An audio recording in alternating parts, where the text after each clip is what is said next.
আজকের রেসিপি রাঙা আলুর ল্যাংচা। নমস্কার বন্ধুরা, সীমাস স্মল কিচেন টিপসে আপনাদের সবাইকে স্বাগত জানাচ্ছি। আজ আমি খুবই সুস্বাদু মিষ্টি রেসিপি একটা নিয়ে আসছি। রাঙা আলু দিয়ে আপনারা হয়তো অনেক কিছু বানিয়ে খেয়েছেন, এইভাবে করে একবার ল্যাংচা বানিয়েও খেয়ে দেখুন, খুবই সুস্বাদু হয় খেতে। পুরো ভিডিওটা দেখতে থাকুন, আশা করি রেসিপিটা আপনাদের খুবই পছন্দ হবে আর ভিডিও রিলেটেড অনেক কিছু টিপসও পাবেন। আসুন দেখে নেই আমি ল্যাংচাগুলো কিভাবে বানিয়েছি। এখানে আধা কেজির থেকে একটু কম রাঙা আলু আছে, আর আলুগুলোকে বেশ ভালো করে জল দিয়ে ধুয়েও নিয়েছি। রাঙা আলুতে কিন্তু ভীষণ মাটি থাকে, তাই আগে ভালো করে জল দিয়ে ধুয়ে তারপর আধা করে কেটে নিতে হবে, তাহলে সিদ্ধটা খুব তাড়াতাড়ি হয়ে যাবে। এখন আমি কুকারে এটাকে সিদ্ধ করে নেব, তাহলে পট করে হয়ে যাবে। কুকারে দিলে গ্যাসটাও সেভ হবে আর আলুগুলো কিন্তু খুব ভালো করে সিদ্ধ হবে। কুকারে দিয়ে তারপর আলুগুলো যাতে ডুবে যায় ওইভাবে করে জল দিয়ে দিলাম। জল দিয়ে এখন ঢাকনাটা লাগিয়ে আমি পুরো সিটি মারবো না, যখন আওয়াজ বেরোতে থাকবে কুকারটা থেকে তখনই আমি এটাকে নামিয়ে দেব, তাহলে সিদ্ধটা কিন্তু ভালো করে হবে। আর যদি সিটি মেরে দেন তাহলে একদমই গলে যাবে, গলে গেলে কিন্তু রেসিপিটা বানাতে অসুবিধা হয়ে যাবে। কুকারটার আওয়াজ চলে আসছে, এখন আমি নামিয়ে আলুগুলোকে ঠান্ডা করে নেব। আলুগুলো ঠান্ডা হতে হতে এদিকে আমি মিষ্টিটার জন্য শিরা বানিয়ে নেব। তার জন্য কড়াই বসিয়ে আমি 1 বাটি চিনি দিয়ে দিলাম আর সাথে 2 বাটি জল দিয়ে দিলাম। এখন চিনি আর জলটা ভালো করে মিশিয়ে নিয়ে চিনিটাকে গলাতে থাকবো। 3-4 মিনিট ধরে চিনিটা নাড়তে নাড়তে যখন চিনিটা গলে আসলো, তখন এটাকে আরও 2 মিনিটের মতো ফুটিয়ে নিলাম। ফুটিয়ে নিয়ে তারপর 4টা মতো এলাচ থেতো করে দিয়ে দিলাম। শিরার মধ্যে এলাচ দিলে এলাচের গন্ধটা হলে শিরাটা কিন্তু বেশ সুন্দর একটা ফ্লেভার উঠে। শিরাটাকে এখন আরও 2-3 মিনিটের মতো জাল দিয়ে নেব। জাল দিয়ে একটু ঘন করে নিতে হবে শিরাটা। একটু আঠালো টাইপের যখন হবে তখনই বুঝবেন যে শিরাটা রেডি হয়ে গেছে। শিরাটা আমার দেখুন মোটামুটি একটু ঘন হয়ে আসছে। এখন এটার মধ্যে আমি 2 ড্রপ ফুড কালার দিয়ে দিলাম, অরেঞ্জ ফুড কালার দিলাম। এই ফুড কালারটা অপশনাল, আপনারা ইচ্ছা করলে দিতেও পারেন, নাও দিতে পারেন। আমি কালারটা সুন্দর হবে তার জন্যই দিলাম। ফুড কালারটা মিশিয়ে নিয়ে তারপর আরও 2-3 মিনিটের মতো ফুটিয়ে নিতে হবে, যতক্ষণ না একটা আঠালো ভাব চলে আসে শিরাটার মধ্যে। একতারের মতো হয়ে যায় যখন, তখনই বুঝবেন যে শিরাটা রেডি হয়ে গেছে। এখন আমি গ্যাসটা অফ করে এটাকে রেখে দেব এক সাইডে। আলুগুলোকে নামিয়ে একটা জাজরির মধ্যে এইভাবে রেখে দেবেন, তাহলে যেটুকুন জল থাকে জলটাকেও সুন্দর ঝরে যাবে।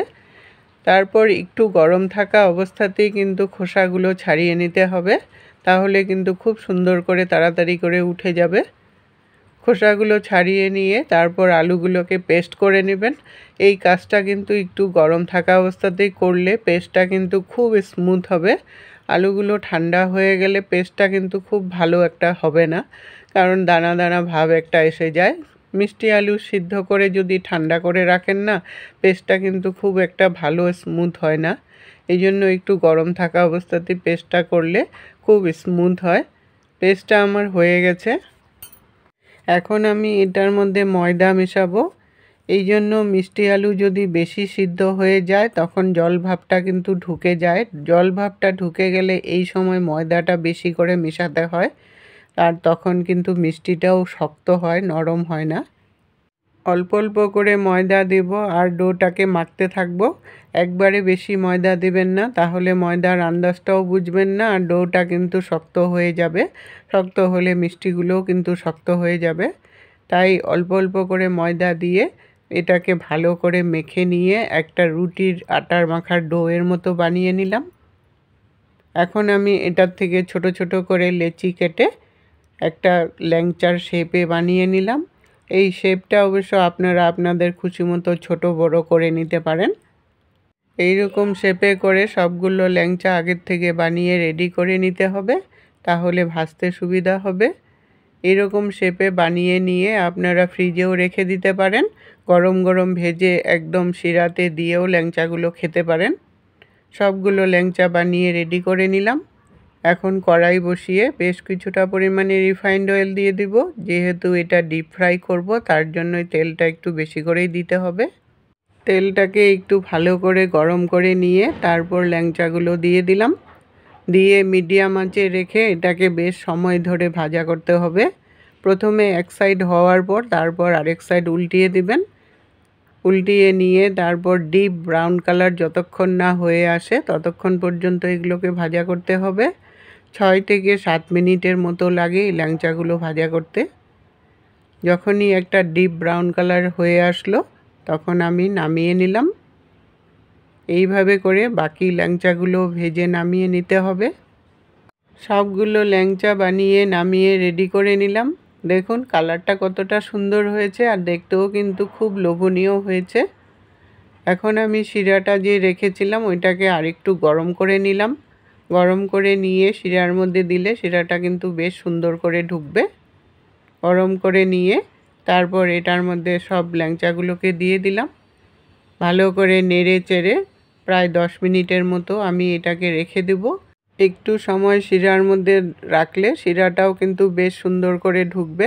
আর যেহেতু শিরাটা একটু গরম আছে, গরম থাকা অবস্থাতে এইভাবে দিলে রসটা কিন্তু খুব সুন্দর করে ঢুকে যায়। 10 মিনিট পরে রসের থেকে উঠিয়ে ল্যাংচাগুলো দেখাচ্ছি। দেখুন কতটা সুন্দর হয়েছে, আর ল্যাংচাগুলো কতটা সফটও হয়েছে। আমার এই ল্যাংচার রেসিপি আপনাদের কেমন লাগলো কমেন্ট করে জানাবেন। যদি ভালো লাগে সবার সাথে একটু শেয়ার করে দিবেন। আজকের টিপস, চিনি অনেক দিন বোতলে থাকতে থাকতে একটা গন্ধ হয়ে যায়, তার জন্য 2টো লং দিয়ে দিবেন চিনির বোতলের মধ্যে, তাহলে চিনিতে আর গন্ধ হবে না। এতক্ষণ সঙ্গে থেকে বহুমূল্য সময় দিয়ে আমার বহুমূল্য ভিডিওটা দেখার জন্য অসংখ্য ধন্যবাদ বন্ধুরা। আবার দেখা হবে নতুন রেসিপির সাথে। সুস্থ থাকুন, ভালো থাকুন।